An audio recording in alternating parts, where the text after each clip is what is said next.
भारतीय विदेश मंत्री एस जयशंकर ने फिनलैंड की जमीन से यूरोपीय देशों और अमेरिका को आईना दिखाया।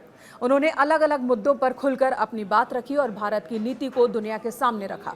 दरअसल विदेश मंत्री एस जयशंकर फिनलैंड में मौजूद थे।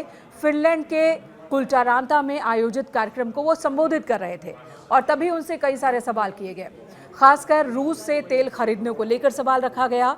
वहीं यूरोपीय देशों से संबंधित भी सवाल रखे गए, जिसका जवाब विदेश मंत्री ने दिए हैं। पत्रकारों ने जब विदेश मंत्री से पूछा कि आपका रुख यानी कि भारत का रुख रूस को लेकर बहुत ही ज्यादा नर्म है, रूस से आप लगातार तेल खरीद रहे हैं जबकि पश्चिमी देश आलोचना कर रहे हैं, खासकर अमेरिका को ये बात पसंद नहीं, तो ऐसा आप क्यों कर रहे हैं। उसके बाद जयशंकर ने पूरे विस्तार से बता दिया कि आखिर रूपरेखा क्या है।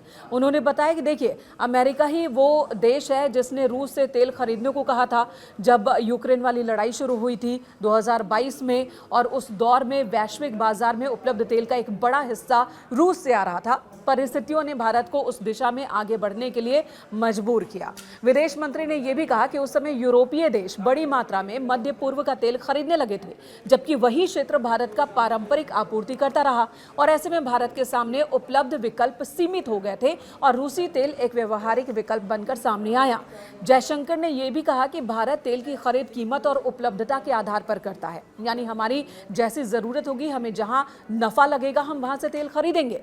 उन्होंने कहा कि ऊर्जा सुरक्षा और आर्थिक हितों को ध्यान में रखते हुए फैसले लिए जाते हैं, किसी तीसरे देश के कहने न कहने से नहीं। जयशंकर ने यह भी कहा कि रूस एक स्थिर और भरोसेमंद आपूर्ति करता है, हमारा मित्र देश है और रूस पर हम इसलिए निर्भर है क्योंकि रूस ने हमेशा ही भरोसे पर अपने वायदे को पूरा किया है। रूस लगातार तेल की आपूर्ति कर रहा है और भारत ने अपने राष्ट्रीय हितों को ध्यान में रखते हुए यह फैसला लिया है।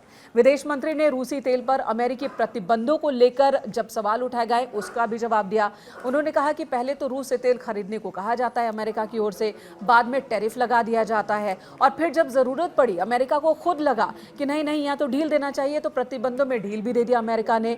तो नैतिकता और सिद्धांतों की लड़ाई बताना इसे ठीक नहीं है। साफ साफ उन्होंने कहा कि जहां फायदा होगा हम तेल खरीदेंगे, फिर चाहे कोई प्रतिबंध लगाए या ना लगाए। ईरान में युद्ध शुरू होने के बाद अमेरिका ने रूसी समुद्री तेल खरीद पर लगाए गए कुछ प्रतिबंधों में छूट दी थी और इसका उद्देश्य उन देशों को राहत देना था जो ऊर्जा संकट का सामना करते हैं।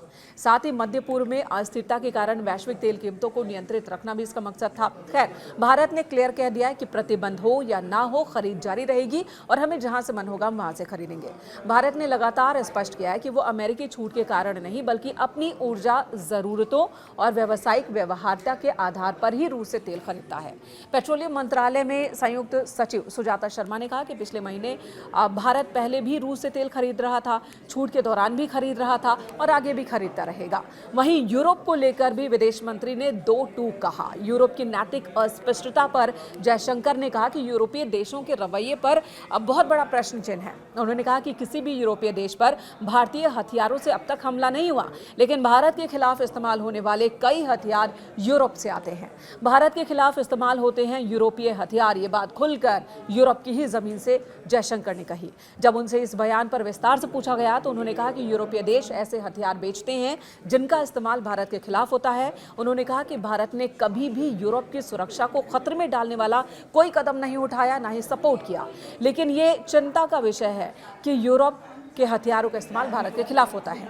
विदेश मंत्री ने स्पष्ट किया कि भारत अपनी विदेश नीति, ऊर्जा सुरक्षा और आर्थिक हितों के आधार पर फैसले लेता है और किसी भी तीसरे देश के फैसले के आगे झुकता नहीं है।